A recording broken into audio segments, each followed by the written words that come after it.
Hi friends, నేను వచ్చేసా welcome to my channel. ఈ రోజు మనం ఎక్కడికి వెళ్తున్నామంటే స్వర్ణగిరి టెంపుల్కి వెళ్తున్నాము. నేనైతే ఎప్పటి నుంచో వెళ్దాం అనుకుంటున్నాను స్వర్ణగిరి టెంపుల్కి. నాకైతే కుదరలేదు, ఇంకా వీకెండ్ కదా అని చెప్పి సాటర్డే వెళ్ళాను. ఇంకా మేమైతే బస్కి వెళ్ళాము. ఉప్పల్లో మనకు యాదగిరి గుట్ట టెంపుల్ బస్సులు వెళ్తూ ఉంటాయి. ఇంకా బస్కి ఎక్కి మనము స్వర్ణగిరి టెంపుల్ దగ్గర దిగితే సరిపోతుంది. ఇంకా మనం మెయిన్ రోడ్ నుంచి స్వర్ణగిరి టెంపుల్కి వెళ్ళడానికి మనకు షేర్ ఆటోస్ ఉంటాయి.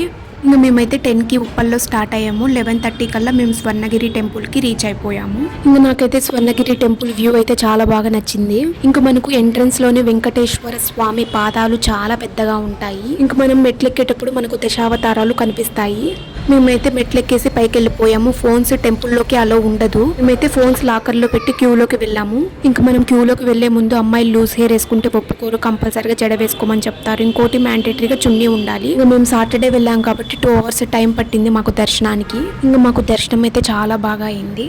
ఇంకా మనకు స్పెషల్ దర్శనం టికెట్స్ అయితే 300, నార్మల్ దర్శనం టికెట్స్ అయితే 50 రూపీస్. ఇంకా మనకు టెంపుల్ టైమింగ్స్ అయితే 5 నుంచి 12:30 వరకు ఉంటుంది. మళ్ళీ 1:30 to 9 వరకు ఉంటుంది. ఇంకా మాకు దర్శనం అయిపోయాక నీటిలో విష్ణు అవతారం ఉంటుంది, చాలా బాగుంటుంది. టెంపుల్ మొత్తానికి హైలైట్ విష్ణు అవతారం నీటిలో ఉండడము. ఇంకా మార్నింగ్ టైం వ్యూ కన్నా నైట్ టైం వ్యూ చాలా బాగుంటుంది. ఇంకా అక్కడ కొన్ని ఫొటోస్ తీసుకున్నాను. నాకైతే చాలా బాగా నచ్చింది. అక్కడ నుంచి వెళ్ళాలి అనిపించలేదు, చాలాసేపు అక్కడే కూర్చున్నాను. ఇంకా గజస్తంభం దగ్గరికి కూడా వెళ్ళాము. టెంపుల్ మొత్తం తిరిగి చూసాను. తర్వాత దేవుని ప్రసాదం తీసుకున్నాము. లడ్డు అయితే 50 రూపీస్, లెమన్ రైస్ అయితే 20 రూపీస్. లడ్డు టేస్ట్ అయితే చాలా బాగుంది. ఇంకా మాకైతే లంచ్ టైం అయిపోయింది. టెంపుల్ దగ్గర మనకు ఫుడ్ ఐటమ్స్ ఏముండవు. ఇంకా మెయిన్ రోడ్ దగ్గర రెస్టారెంట్ ఉంటే అక్కడ తిన్నాము. ఈ వీడియో మీకు నచ్చినట్లయితే లైక్ చేయండి, షేర్ చేయండి అండ్ సబ్స్క్రైబ్ చేయడం మర్చిపోవద్దండి. Okay, bye.